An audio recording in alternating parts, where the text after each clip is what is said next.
Good. Hey everyone, welcome back to another episode of the Strategy Game Podcast. I'm your host, Lauren Shippey, and today I'm so honored to be here with Karen and Sabrina from Sabrina Levine PR. Thank you so much for joining me, ladies. You're very welcome. Happy to be here. We're very excited to get into this conversation. These two are real powerhouses in the New York City area. Ladies, I'd love to start out just by hearing from both of you just about your story, about your personal stories, about how you got to where you are today at this point in your career. You know, we talk a lot about just the weaving in between the life strategy side of things and the business strategy side, and how your story comes together. And so, Sabrina, I'd love to start with you and just hear a little bit about your background. Sure, of course. And I'm going to start by saying one thing. The firm was Sabrina Levine Public Relations when I first started, but I found out that in all the years of doing business that we don't just do PR, that we're actually communication experts, and changed the name to Sabrina Levine Communications because I feel like we end up doing communicating to all audiences in so many ways. And so it's a little bit tricky sometimes, but super exciting that we are a communications agency. So I started years ago, and my first job out of college was working with Karen, Amster-Young, at a boutique agency she had just started called Amster-Young Public Relations. Karen was my mentor and really taught me everything I know.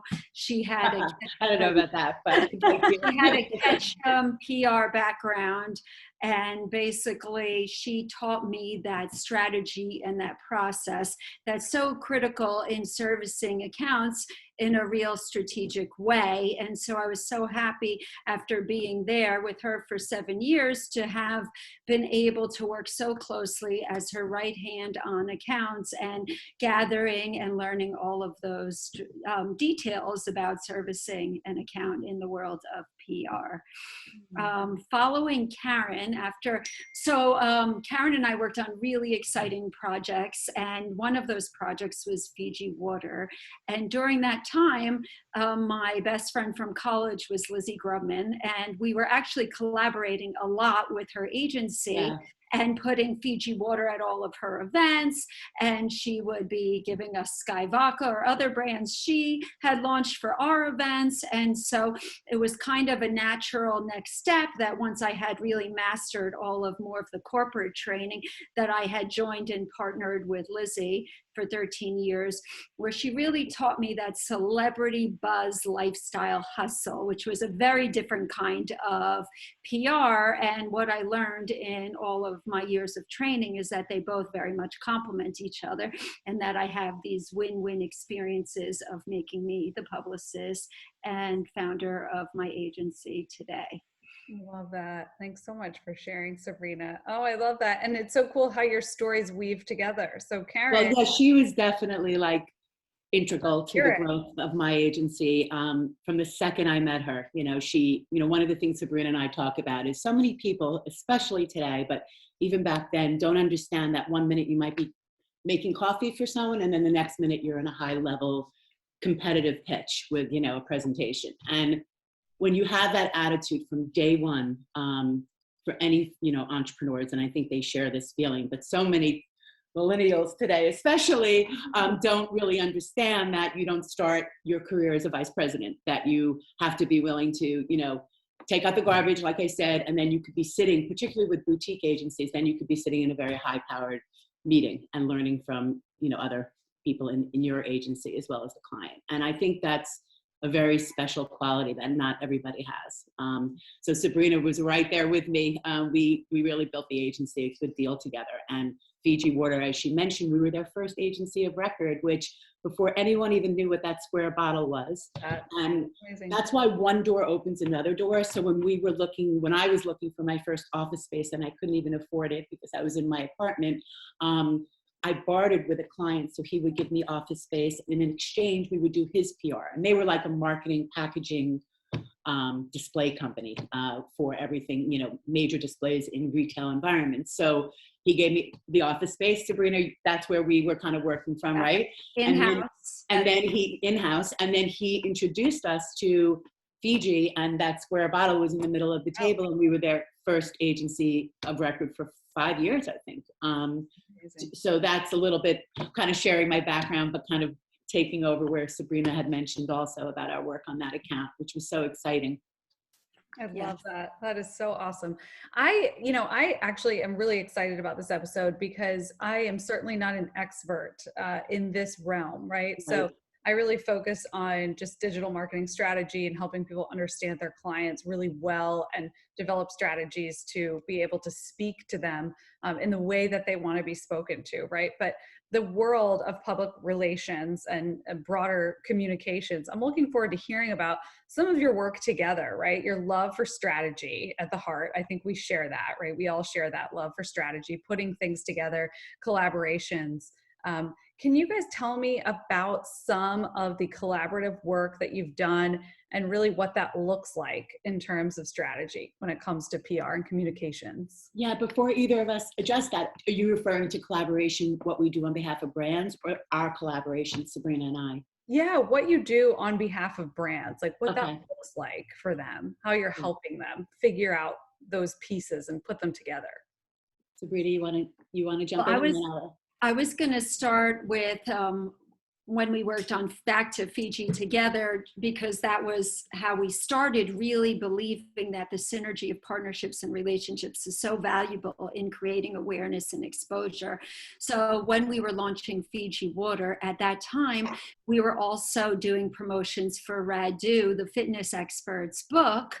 And we were also helping create awareness and launch Hampton Luxury Liner, which was like the luxury jitney at the time. The jitney didn't have all those fancy luxury buses. And in order to, when you go and pitch a story, reporters are like, I don't want it to be so product specific.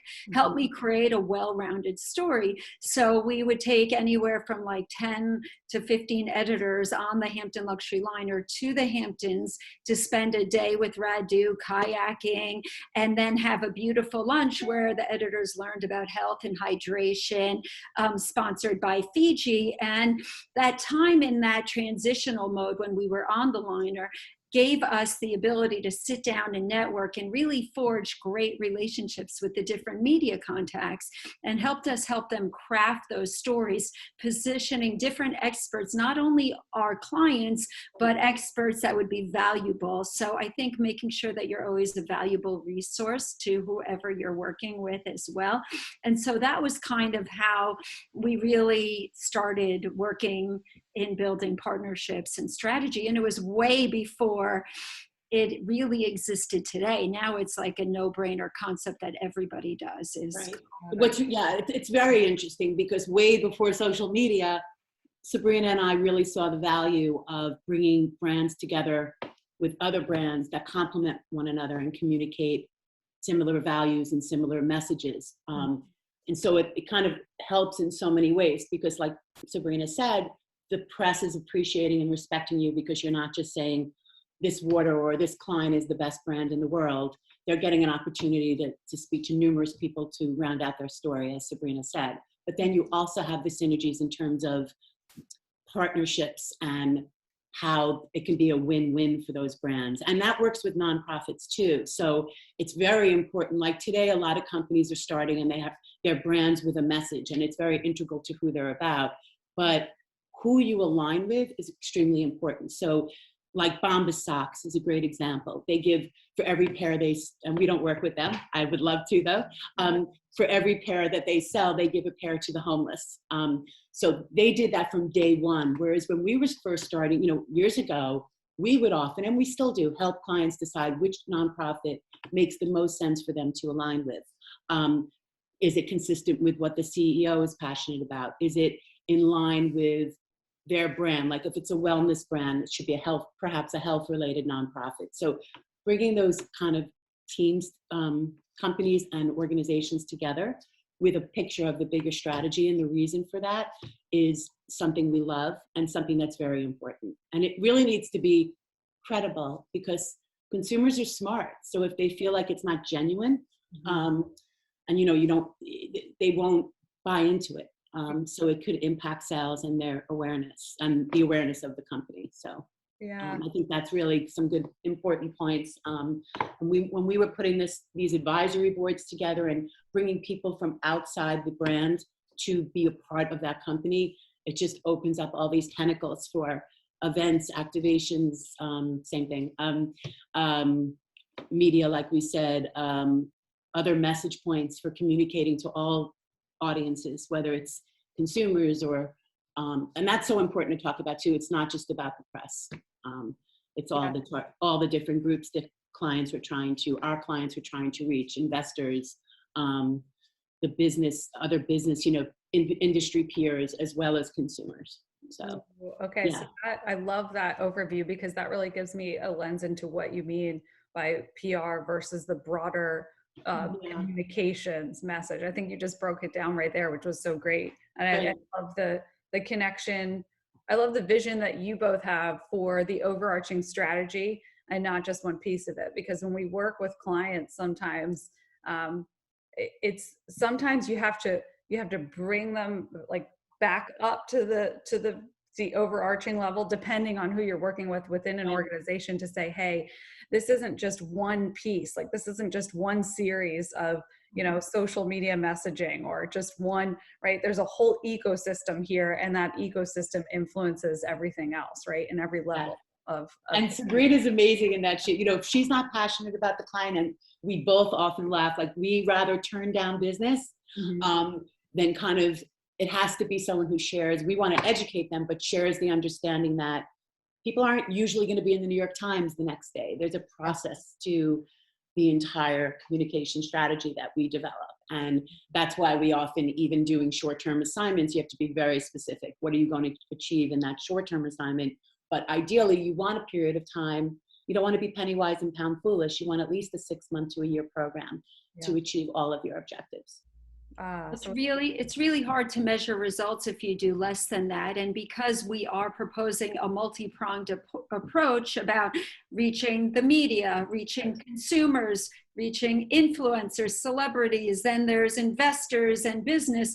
So we almost outline a strategy for each of them, and they're all in different ways. And sometimes the messaging changes. So this multi-pronged approach isn't always happening all at once. It's very strategic and thought out in order of importance. And so I think that once our client sees our value in being able to communicate all of these audiences, a lot of times we really become almost a communications extension of their brand and end up working together for many years. And I love that Karen says we have to be passionate, because it's funny, I think that authentic work is the most important kind of work.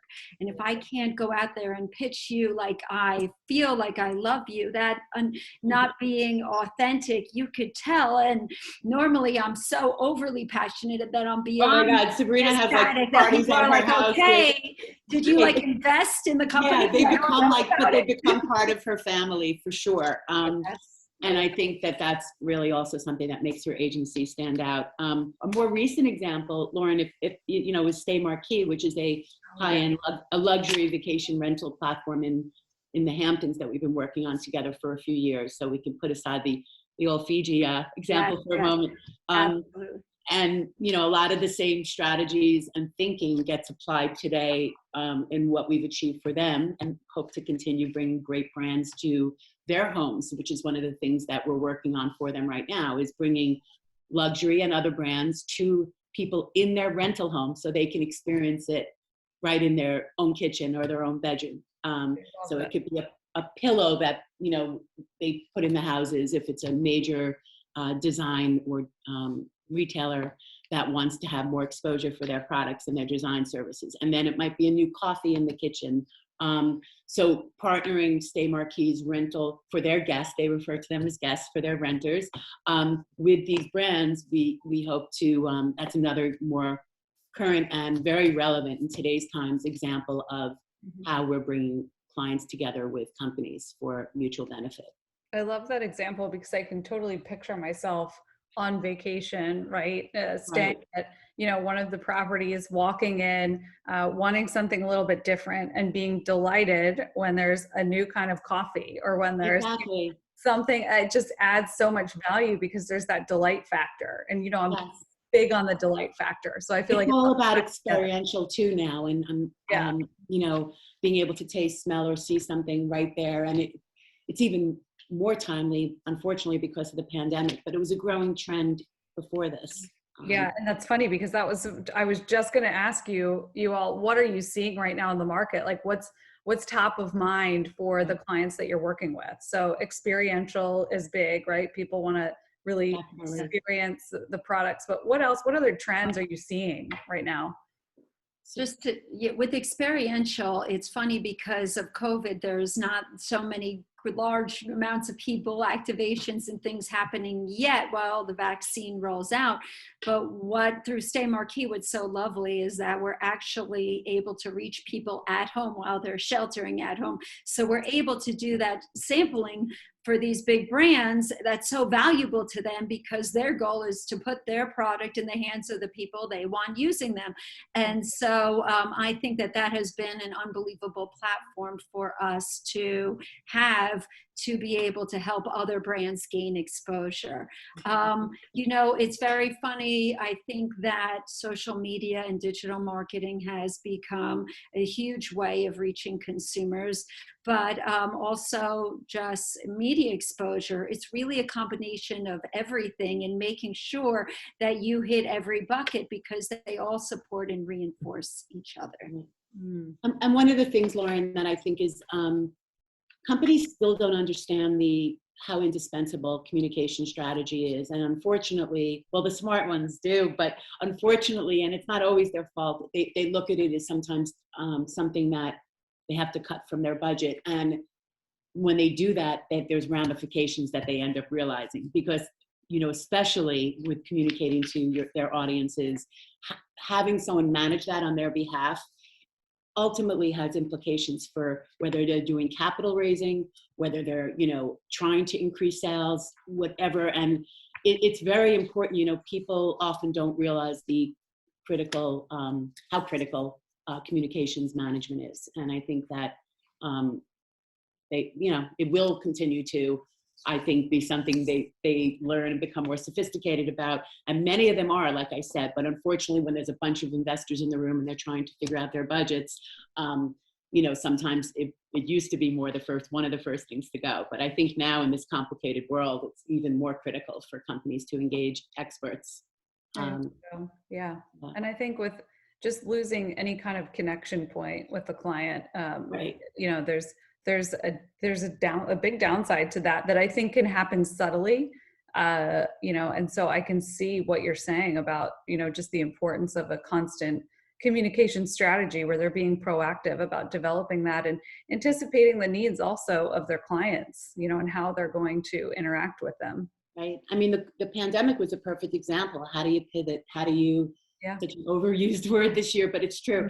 How do you pivot and how do you maintain your client, your customers, if you can't do sampling in store anymore, if you can't do, you know, so many food brands, you know, would have those little samples set up in Whole Foods and other places like that. So working with an agency is really critical to figure that out.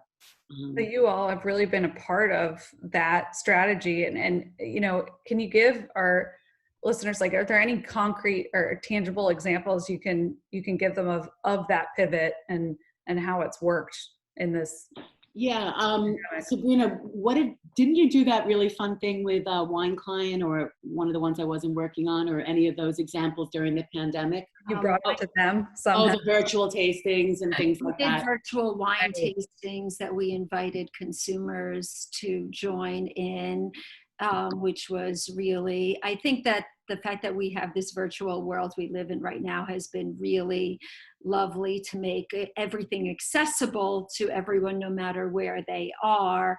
And so the wine that I've been working with for over 4 years is In Vivo X SJP, and we blended wine virtually. You kind of just went through that SJP, so that's Sarah Jessica Parker. Right? Yeah, let's not skip over that part.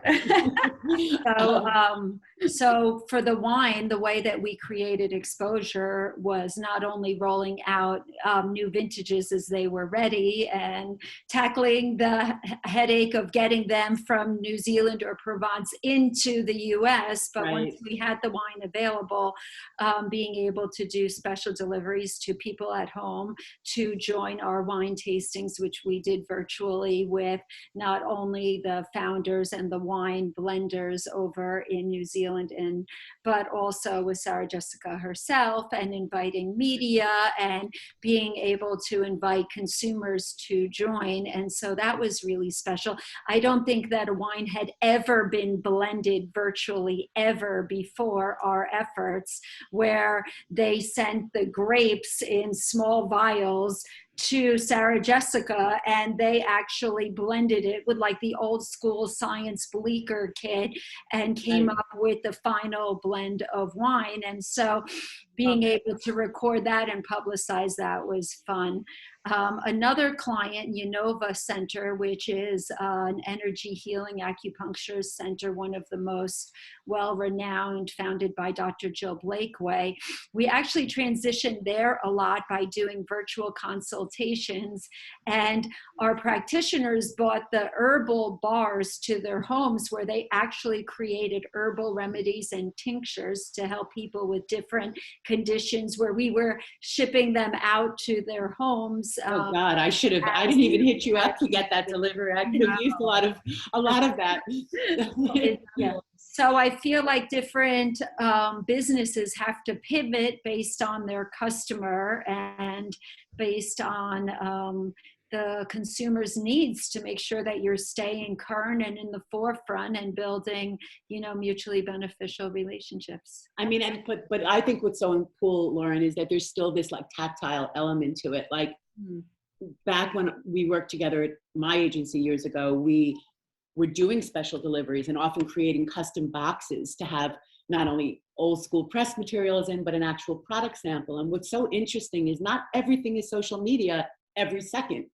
We're still doing those special deliveries to give the experience of sampling and tasting. And that hasn't changed, so people who think they can just build to 1 million followers and have a strategic PR campaign, they're absolutely wrong. I mean, they have to, I always said this, they have to have the unifying thread between now, including social media, critical, but all the way to the old school tools that are still effective today. Some aren't, we're not faxing anything to anyone, but we're totally, what? Let's hope that doesn't come back. No, I know, I'm laughing. But in terms of the sample boxing and making people feel special, and Sabrina she's always had an eye for that. It's almost like she's a designer, and putting that together so it arrives at a celebrity's house or an influencer's house or a target customer's house in this beautiful way, even if we had to put Perel with it this year, is the most, I think it's so important and still effective. It's a combination. Yeah, it's like analog and digital kind of old, I love it. So that gets us really excited. It's funny because I feel like we were doing the influencer and celebrity seeding and tactics before social media even came, where now a lot of people are basing campaigns on celebrity and influencer posts and paying them. Back in the day, when we were rolling out AG jeans, and Adriano Goldschmidt had transformed, we bought the rights to his jean company, changed the name to AG, and then rebranded and launched and opened up all this pop-up standalone stores in each city. We were deciding who is our best model to go out and show that these are the only jeans to have and wear. And we identified like 50 celebrities or influencers at the time, whether it was the morning show host to the Desperate Housewives at the time to Oprah, and every season we would take all the new jeans and all the new washes and send them to that list of 50 celebrities. And every time you saw them photographed in Us Weekly, a lot of them were wearing AG, not because we paid them, because we were gifting them, because we wanted our product to be in the hands of who we wanted wearing them. And then Oprah put it on the O list, and it was really just about getting your product in those hands. And it's funny funny because social media didn't really exist. And now to see how social media has transformed and how people are doing what we did a long time ago, I feel like in a way we were very much pioneers. Yes. Looking from the outside in, I feel like it's that combination of really clients are leveraging your brain powers, right? So they get extra brain power, they get your creativity and strategy to put those collaborations together. But then they also get the communications piece, which is probably the way that you packaged it, the note that you put in it, the way that you send it, right? So all of that matters. So that's the part that can actually make all the difference. Absolutely. Yeah. Yeah. Yeah. That's And, you know, and I skipped over, and you could stop me, you know, if you don't, I never said how Sabrina and I reconnected, so we can always circle back to that if you want. Oh, But, yeah, let's hear it. I love it. Let's no, hear I it. just kind of skipped over that. So I'm also a writer for magazines and newspapers, just freelance, you know, when I get assignments and or have something to pitch to editors. And there was Avenue Magazine, which I was writing an article about vintage luxury goods. And Sabrina had at that time been, and still, I don't even remember, for years you represented What Goes Around Comes Around, which is for one of the 5 top, years. 5 years, one of the top vintage luxury goods that they had, God, I don't know, 5 locations at one time, and they still have a huge thriving online business. And I interviewed Sabrina, I contacted Sabrina, and she, of course, arranged the interviews with the founders who were her clients. And that's how I kind of got the story, and I wrote the story. So that was really how we reconnected, and we kept collaborating, whether it was my journalism or whether it was a project that we worked on together. And then we made it more formal a few years ago, where it's interesting how it comes full circle. So now I'm working for her agency, and we finish each other's sentences often. And we probably said the word absolutely too many times together today, but we sometimes I think as you get older, you realize there's certain people you just love working with, and that you kind of gravitate back to in your career. So since then, I focus a lot on, higher end strategic advisory work for her clients, working on some accounts and new business together with her. So it's really fun. And that's how we reconnected. And we're always been, and we have a long friendship because of that, these years as well. So. Yeah, that's so wonderful. Absolutely. I think what's most exciting about Karen and I working together is that we have so many years of history, and we both are equally as excited about the projects we work on. And we both have great ideas that are fun, brainstorming and bouncing off each other to come up with really creative ideas and news hooks, and making sure that our client knows that we're giving them, 150% of both of us. And so and listen, it's not always a love fest. We're like an old married couple sometimes, but I think those are the most effective relationships. We complement each other very well. We have differences of opinion, and we'll both go head to head on sometimes I feel differently than her, but I think clients benefit from that because they're kind of getting 2 senior strategists who come at things a little bit differently and really work well together. Usually what emerges from that is good. So that's great. Healthy conflict. It's so necessary and good. Is there any particular advice or just aspect of public relations and communications and all of your work that you would just want to share with other entrepreneurs and founders, and nonprofits? If you could give them just any kind of advice or tangible takeaway that you might recommend for them, what would it be? So one thing I say often in all areas of life, it's like my go-to slogan is knowledge is power. And so I feel like in order to be good publicists, you have to research, read, consume, listen very carefully to everything. And I think that's really important. Every day my team, they start their day by Googling every industry we represent, sharing articles, making sure we're in the know about what the editors are writing, if new editors are writing about one of our clients' beats, so to speak. And I think that knowledge is power. Additionally, on the flip side, just knowing certain things and not always letting everyone know that gives you power in negotiating and navigating results that you may want to achieve, whether it be for yourself or for your client. And so I think that that's really important. When you know a lot, you position yourself as a force to be reckoned with.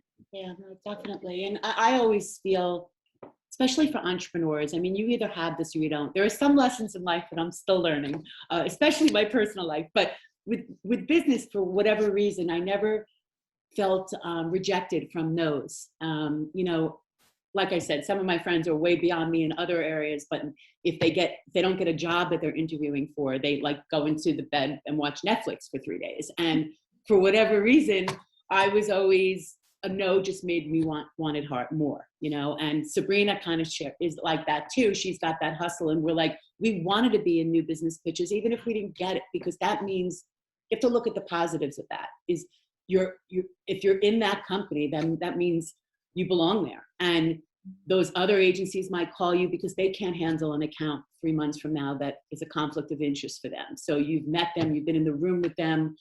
They know you were good enough to be competing or be in the finals for that particular account, even if you ultimately don't get it.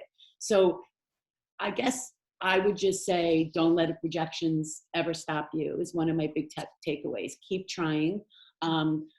You know, the New York Times recently, as a writer, I've gotten rejected from the New York Times numerous times for Tiny Love Story, which is just this 100-word competitive section. They get thousands of submissions a week.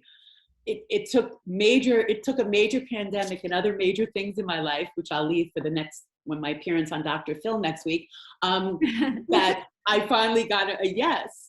And I don't know if it was just the timing or it was, you know, but that was probably my third or fourth submission at least. So it just made me want it more. And so same with clients. And if you're building an agency, you know, just wake up every day and move on. If, you know, if it's not a good match and they chose not to choose your agency, it's okay.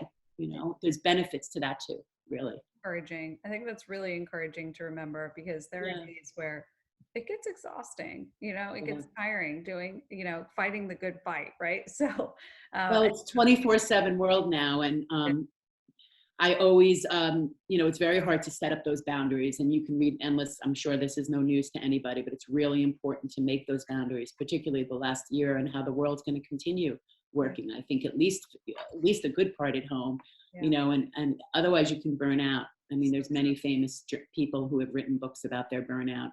I think Arianna Huffington recently wrote, you know, she changed her whole course and really encouraged a lot of people. She was exhausted. And so, you know, taking time for yourself, closing the office when you need to. Sabrina's religious. She works 24/7, but that week between Christmas and New Year's, and I started that, I think, right, Sabrina? Yes. I got that from you. I know, but I think, you know, maybe it sounds common now, but, you know, when you're running an agency, it just, you always feel like your door has to be open. And it's very important to, not even just between Christmas and New Year's, when you need to shut down, you shut down, and you shut down 100%, except of course, 24/7, our clients need to call us. We're not going to ignore it, but, you know, when the office is closed, so to speak, it's a whole different thing. Yeah. You know, media and people take off during the holidays, and there's no reason that we need to be working from Christmas Eve to New Year's Day. Everybody deserves a break to refresh and feel good for that next year or next set of challenges that come.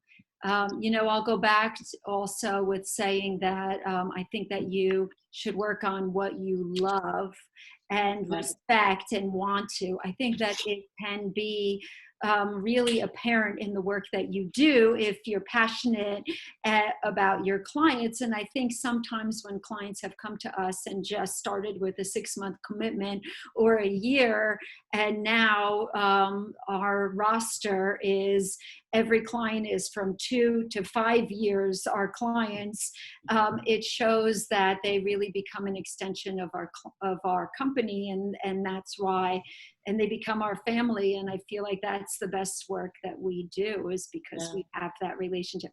And it's funny, clients will say, I only picked you because you say no to me and you like argue with me. And they're like, so then we know like you're giving me good advice because you're not just yesing me and doing what I want. And I'm like, of course I'm not.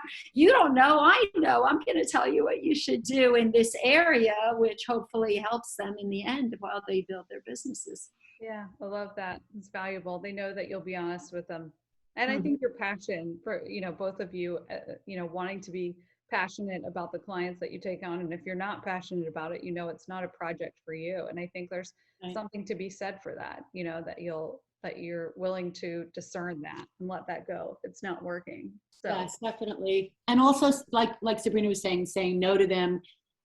Quick last example is people say, oh, all publicity is good. It's the wrong expression. All publicity is good publicity. But it's also important to slow down sometimes, because if you get a new food client into the food section of the New York Times and there's no distribution yet, or there's no availability for consumers, it can really backfire.